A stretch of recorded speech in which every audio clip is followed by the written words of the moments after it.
छात्रों, आज हम गजानन माधव मुक्तिबोध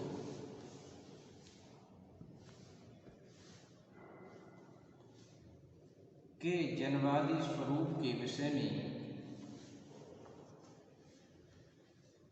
जानेंगे कि वे किस प्रकार से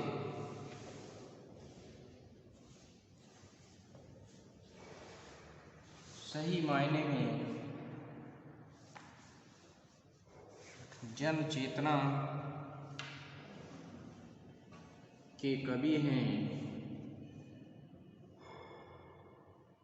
उनके काव्य में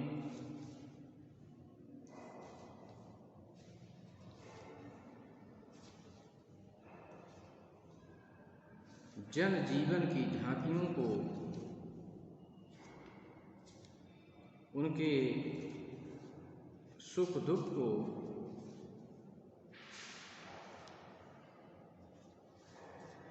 उनके शोषण को, उनकी छटपटाहट को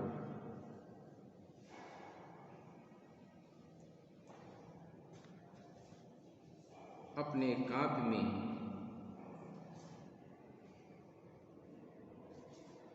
अभिव्यक्त किया है।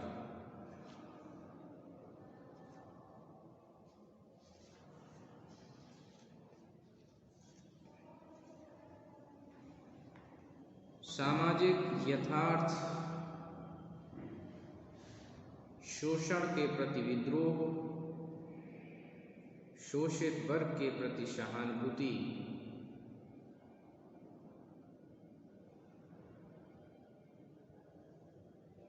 जीर्ण शीर्ण मूल्यों के प्रति वितृष्णा, नारी के प्रति स्वस्थ दृष्टिकोण आदि प्रगतिवादी कविता की प्रमुख विशेषताएं हैं। निराला, नागार्जुन, शमशेर, मुक्तिबोध आदि प्रमुख प्रगतिवादी कवि माने जाते हैं।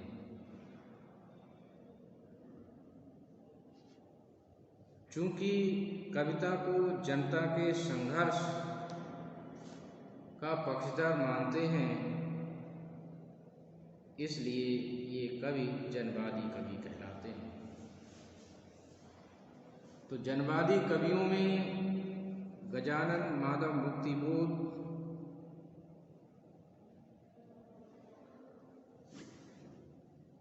प्रमुख स्थान रखते हैं।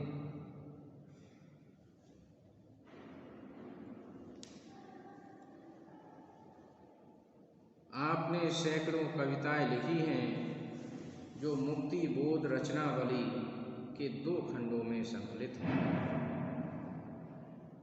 उनके प्रकाशित काव्य संग्रह चांद का मुंह टेढ़ा है और भूरी भूरी खाबूल के नाम से जाने जाते हैं।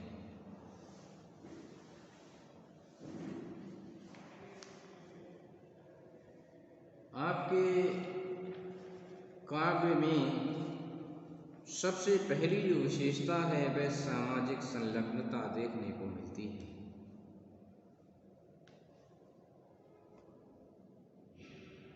मुक्तिबोध अपने को सर्वहारा वर्ग का एक व्यक्ति मानते हैं।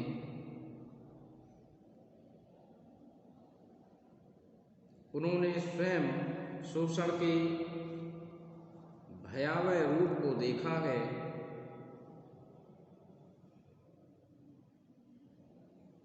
इसीलिए उन्होंने शोषित, दलित, दीन, असहाय समाज की मर्म स्पर्शी चित्र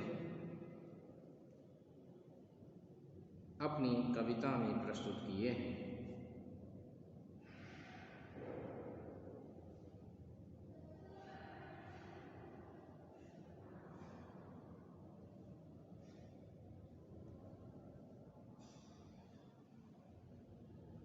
जब वे लिखते हैं कि किसी ने दूर से मुझको पुकारा है, गंदी बस्तियों के पास नाले पार गुमटी एक, जिसके तंग कमरे में जरा सा पुस्तकालय वाचनालय।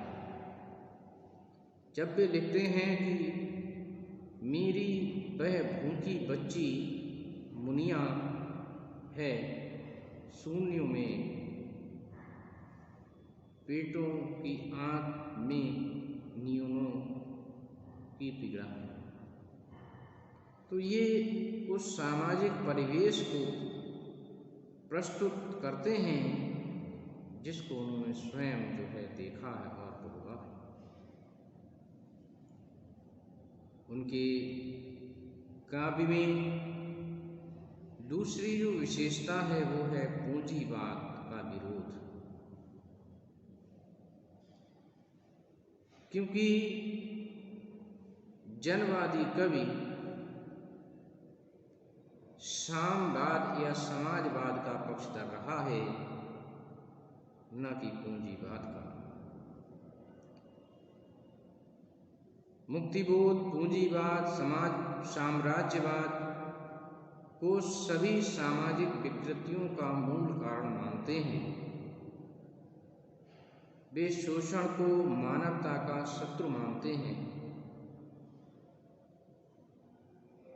उन सभी वस्तुओं का विरोध करते हैं जो शोषण में सहायक होती हैं।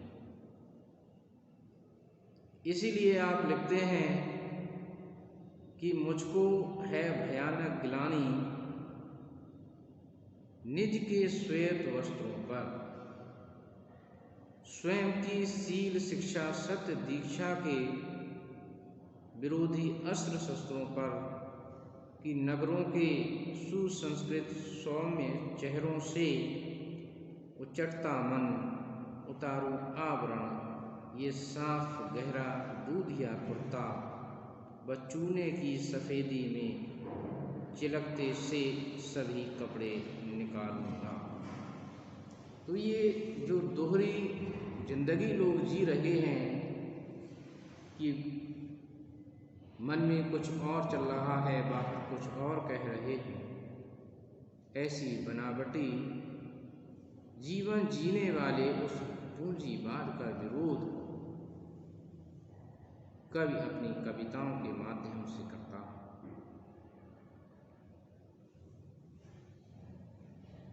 आपकी कविता का अगला और महत्वपूर्ण बिंदु है कि शोषित वर्ग के प्रति सहानुभूति।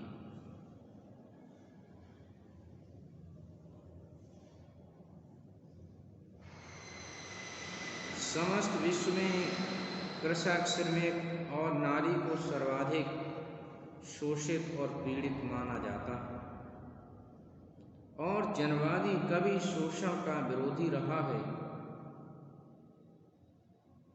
इसीलिए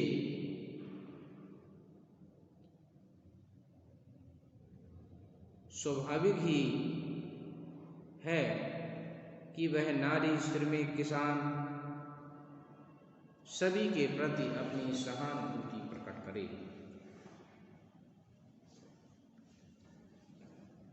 और ये सहानुभूति उनकी कविताओं में अनेक सा प्रकट होती है।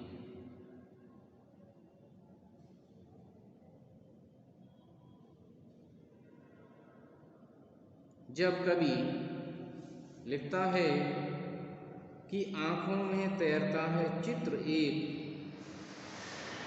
उर में संभाले दर्द गर्भवती नारी का, कि जो पानी भरती है वजनदार घड़ों से, कपड़ों को धोती है भाड़ भाड़, घर के काम बाहर के सब करती है, मजदूरी करती है।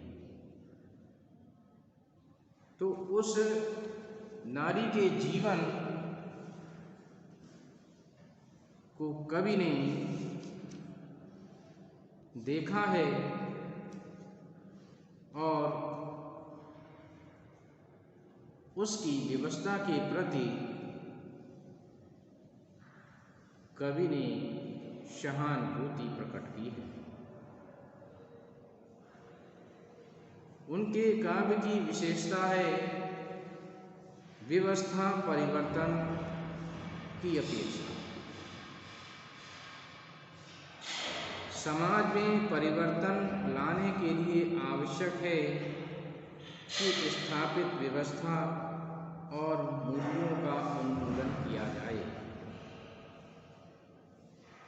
नवीन के स्वागत के लिए पूर्व पुरातन से मुक्ति पाना भी आवश्यक है।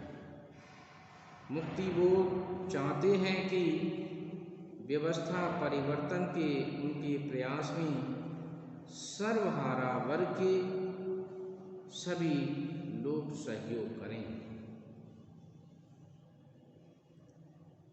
आप लिखते हैं कि सब सूर्य टूटेंगे व उनके केंद्र टूटेंगे, उखड़ेंगे खंड, निखरेंगे गगन ब्रह्मांड में सर्वत्र, उनके नाश में तुम योग हो। तो ये व्यवस्था परिवर्तन के प्रति ही संकेत करता है। आपके काव्य की अगली जो विशेषता है वह संघर्षमयी अभिव्यक्ति है। समाज दो वर्गों में विभाजित है, एक शोषक तो दूसरा शोषित। आवश्यकता इस बात की है कि शोषण समाप्त हो, समता मूलक समाज की स्थापना की जाए। इसके लिए व्यापक स्तर पर संघर्ष की आवश्यकता है। संघर्ष की ये लड़ाई अकेले नहीं लड़ी जा सकती है। इसके लिए जनता को स्वयं अपना योगदान देना होगा। कि मुक्तिबोध कहते हैं कि याद रखो, कभी अकेले में मुक्ति नहीं मिलती, यदि वह है तो सबके साथ। तो इस बात पर भी जोर देते हैं कि यदि मुक्ति चाहिए तो एकजुट रहना होगा, संघर्ष करना होगा। अगली विशेषता है क्रांतिकारी स्वर। मुक्तिबोध की कविताओं में क्रांतिकारी स्वर देखने को मिलते हैं। नए समाज के निर्माण के लिए समग्र क्रांति को स्वीकार करते हैं और लिखते हैं कि बिल्डिंग गूंजती हैं, कांप जाती हैं, दीवारें ले रही हैं आलाप, पत्थर गा रहे हैं तेज तूफाने, हवाएं थूं थूं करती गूंजती हैं रहती, चमक चमक उठते हैं हरे हरे अचानक, वृक्षों के शीश पर नाच रही बिजलियां। तो ये उनके क्रांतिकारी स्वर के रूप में प्रस्तुत हुई हैं कविताएं।